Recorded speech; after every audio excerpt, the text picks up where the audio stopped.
2 days have passed since Chun-Li told me she and Xinyi would handle the aftermath. I wonder how she's doing. Are you worried? Let's just go ask her then.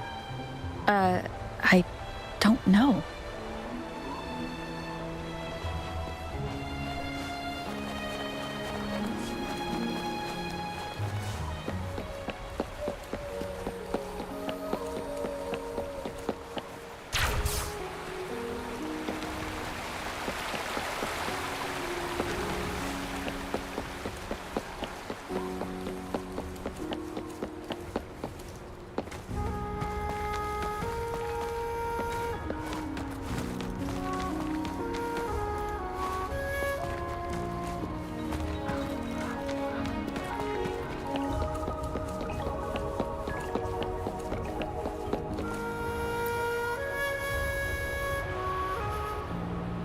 Greetings. We're almost done dealing with the aftermath of the previous incident. They wanted to get their hands on the temporal program from the legend of the Weiqi. Chang-Li recounted to us that a Fraxidus overseer had entered the... I've put together a thorough report for City Hall.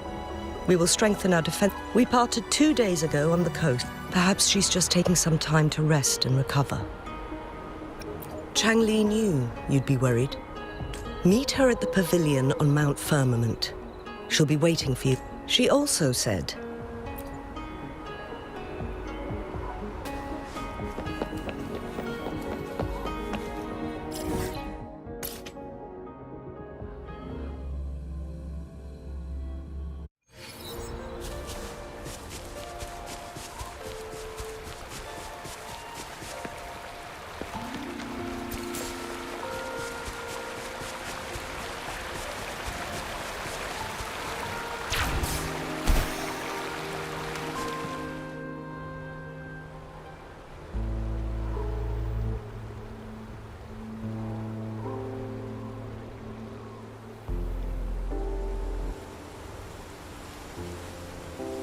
How are you feeling, Rover? Well rested, Aw, can't you see I'm perfectly fine? Sitting right... Don't worry, Rover. We're only having a casual conversation today. No. Besides, you only agreed to join me here for more questions, right? Sure, ask away. I'm happy to answer them to the best of... It all started a century ago, when during a TD outbreak, my master was rescued by that individual. After searching for several years, he finally met that person on... At first, I thought my master meant the game record held actual information about the time crisis. And lastly, the secret of immortality. It's most likely just the woodcutter's own spin on the tale.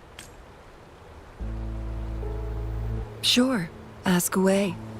I'm happy to answer them to the best. My master and the mysterious visitor had set a trap with the Sonarosphere, using the Weiqi game as a guise. They hid it.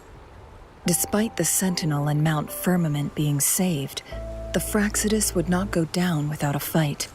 Pure coincidence or the calculated workings of the Fraxidus?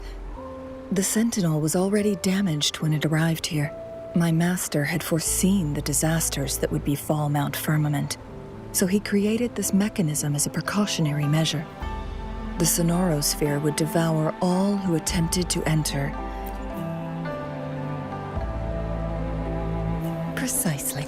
The only way to escape was by burning the Sonarosphere without hurting anyone inside.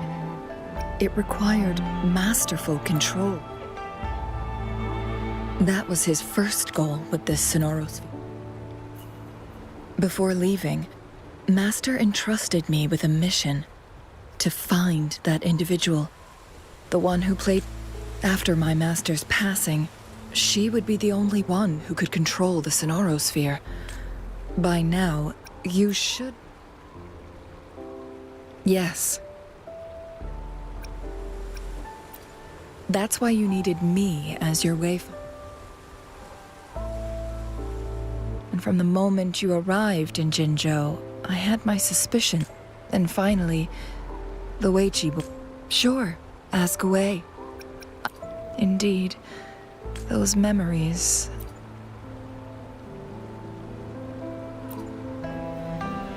Yes, that's all in the past. Just a little homeless girl with no name. I never thought we could make new memories in the Sonorosphere, where only the past, a moment of companionship and protection, meant everything to me. I can sense your unspoken question. What I told you there was true, but I've grown and gained control over my power. Also, if you really are the legendary person who changed the course of history, we mortals come and go. Our lives are full of meetings and goodbyes. Our time.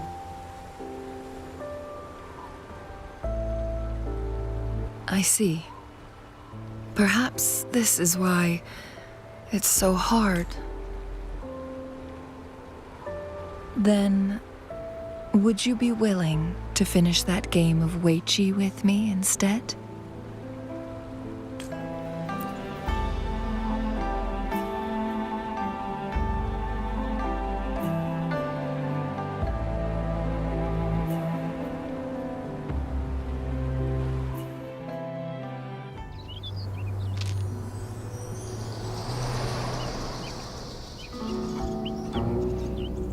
The young orphan girl carried on. Everywhere she looked, tragedies rampant. As lament engulfed the globe, a world torn by monsters, filled with homeless souls. With her own blood as fire, she drove away the cold.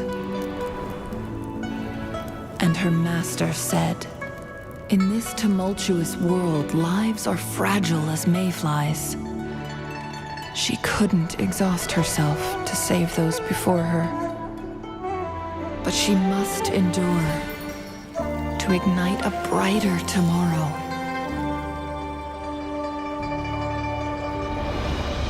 She wielded her wits to evade harm, treading on knives with care. Alone, yet maturing through stumbles.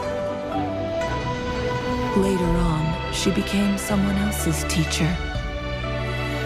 She taught the future leader this: to guide conscience and secure prosperity for the people, to continue lost teachings of past sages and establish peace for all.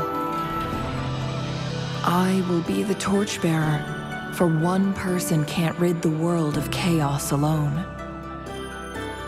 One day, a future of prosperity and lasting peace will arrive.